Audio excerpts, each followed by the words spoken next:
Hey everyone, and welcome back to another video. And in this video, I'm going to show you how to connect Shopify with GoHighLevel. So this video is going to be particularly useful for individuals who use Shopify and GoHighLevel. How do you actually connect both the softwares together? Now this video is going to be short, sweet, and simple, guys. There's not going to be a lot of steps involved, but what you're first going to do is that you're going to log onto GoHighLevel.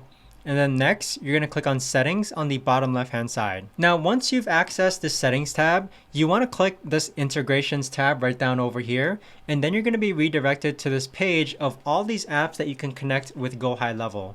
If you scroll all the way down, you're going to see the integration for Shopify where you can just simply click on Connect and then follow the on-screen prompts to connect Shopify with GoHighLevel. But that right there, guys, is the best and easiest way that I know of to actually go ahead and connect Shopify with GoHighLevel.